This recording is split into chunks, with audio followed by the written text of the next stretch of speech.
I'm going to show you how to use Ableton as a click track. So I use my master library template because I've got this foundations click. That's where it all comes from. This was purchased off of Multitracks, and it basically is kind of like a little Dr. Beat built in here, except we're using MIDI. So here's how I do it. This is a last weekend's template. You can just delete all of that. We're going to build this plan. We've got 3 songs in there.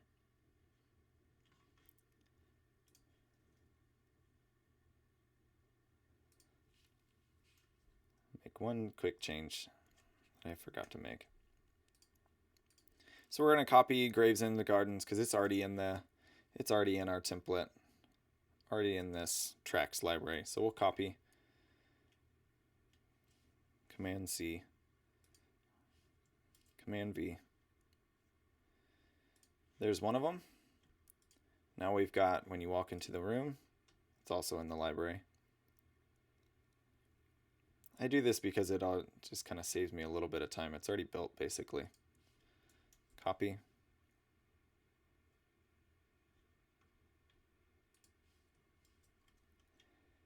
Paste. Then we've got this, I believe, also in the library.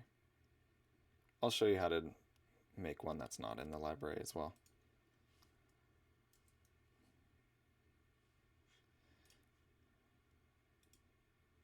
Yeah.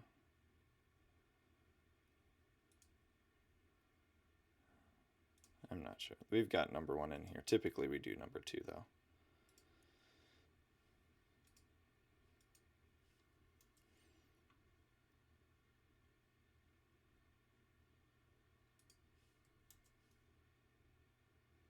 Okay, I'm going to put a little space in between here. Command R is to label things. I like having a message block in there just as a quick reminder. So say if you wanted to just use click, well, then just mute all of these channels. And if that's the tempos that you want, 70, 70, 72.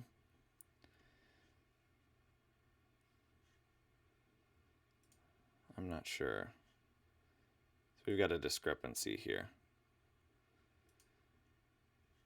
I'm not sure where that is. Doesn't really matter unless you're using the tracks. If you are using the tracks, then I go to Multitracks and I would type it in.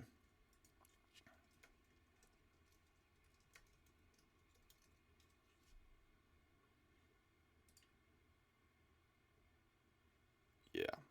So somewhere along the lines, this tempo was changed.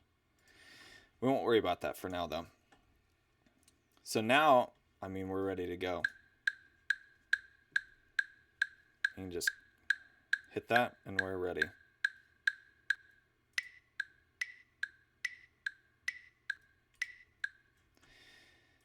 And so all it's doing is I've built these different MIDI cues, and it's just looping 1 bar. So let's say we wanted to create another one. This song is, we're just going to make up something.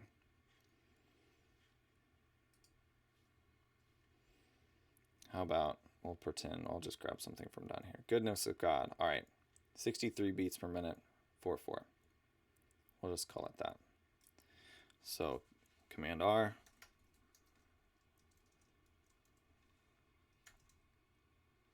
We won't even worry about the key because we're just going to make a click. It was 64 BPM. Got to say BPM. And 4/4. Double check. Okay. Yep. Oh, 63. and 4/4. That's how easy it is to change the tempo. But it's not going to do anything because we don't have any MIDI that it's actually firing. So that's where these come into play. Most of the time we just use quarters and eighths. So we'll just copy this. And then we're done. And there's all these different versions of it. Say I wanted to have a count in because I didn't feel like doing it myself. Just gonna put that on here. So now it'll go, oh, I have to enable the guide. Oh, that's not the guide. This is the guide group. There we go. 1, 2, 3, 4. And that's just these MIDI cues.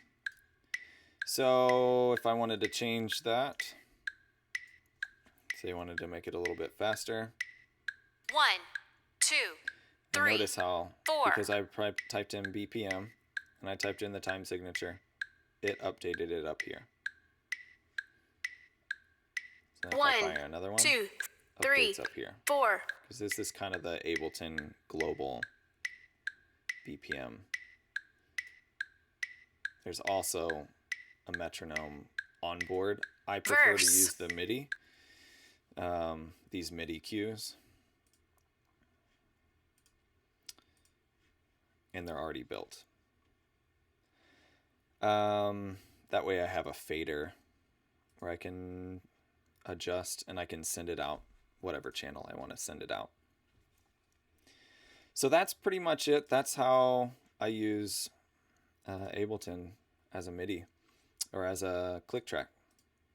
Here's another thing that I often do, because I don't always want to listen to this click track is at full volume. So say we've got a song intro. I usually label these with the number. And then if it's just click, I change the color to black.